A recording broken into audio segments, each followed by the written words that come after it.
Hey everyone, thanks so much for tuning in to my next YouTube video on how I made a simple but classy steel and white oak coffee table. This video was kind of a last minute decision as I wanted to challenge myself to do an entire build while my wife had the kids at the zoo for the afternoon. I would say the total build time was about 4 hours. Of course I had a little help at the end, as you'll see. I started this table with milling up the 4/4 white oak boards that would make up the tabletop. First was to face joint each board and then use that face against the fence to give me a perfect 90-degree side.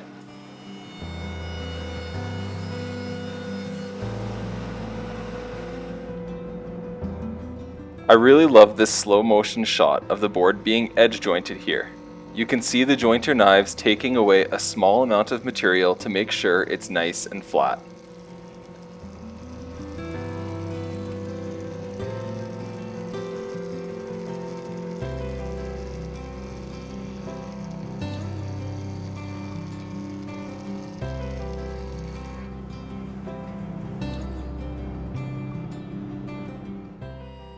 Once I had one flat face and perpendicular edge, I headed to the planer to get the boards down to final thickness, which is just over 3/4 of an inch.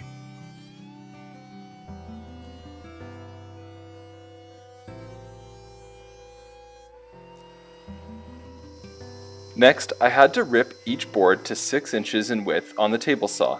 The overall width of the table is going to be just under 24 inches. You might notice I'm wearing a glove on my left hand, doing my best Michael Jackson impression. This isn't something that I'd recommend, as if you touch the blade, it's going to get messy real quick. But I am comfortable with where my hand was, knowing it's going to stay far away from the blade. White oak tends to give some nasty slivers, so I needed to protect these pristine hands from any damage. Once all the boards were ripped to width, I laid them out on my workbench and marked out where I was going to put in some dominoes.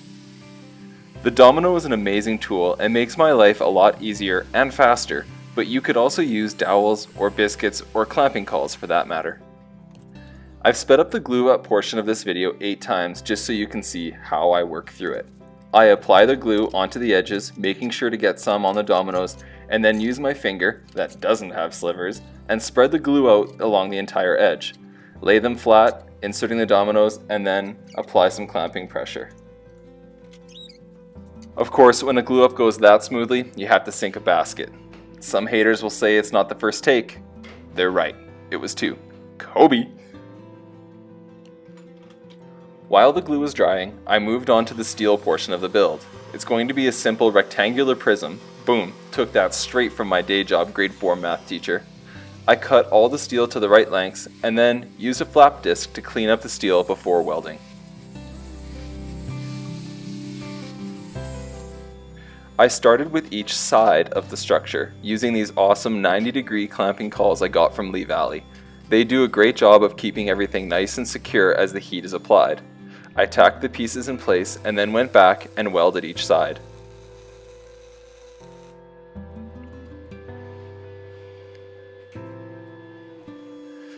Next, I needed to join the sides together with some runners. Again, using the Lee Valley clamping cauls, I made sure everything was nice and square and then tacked and welded them in place.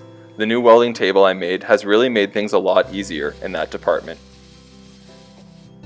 Now that everything was welded together, I went back and used a 100 grit flap disc to grind down the welds, making sure everything was nice and smooth. By this time, the glue had dried enough that I could take the top out of the clamps and cut it down to final size. First, I cut it to width on the table saw.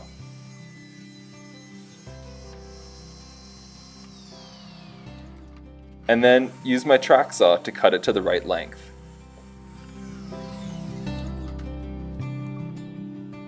Next, I took some matte black spray paint and painted the base structure with a couple coats. You can see in this part that I had welded on some tabs with a 3/8 inch hole in them so that I can attach the top to the base later.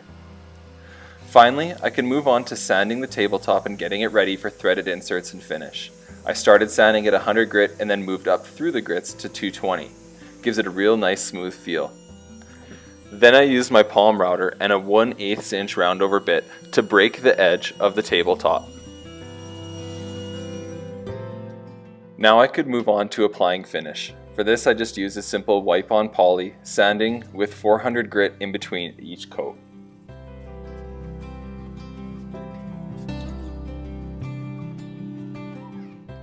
Then I took the base and laid it on the underside of the table and used a 3/8 inch Forstner bit to mark where to drill the holes for the threaded inserts.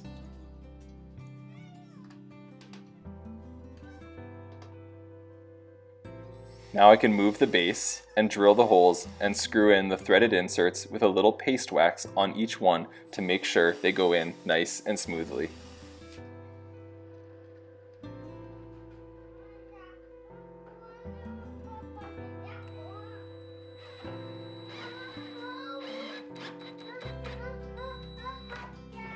Not yet, almost. By now the fam jam had made it home from the zoo and my son wanted to help. So I lifted him up onto the workbench and he helped me screw the bolts to secure the top to the base. He is so cute! I can't wait till he's old enough to do all of my sanding for me. With that, this one's all wrapped up and I got some final shots of the table. I hope that you enjoyed the video, and like always, if you did, please subscribe and leave a comment.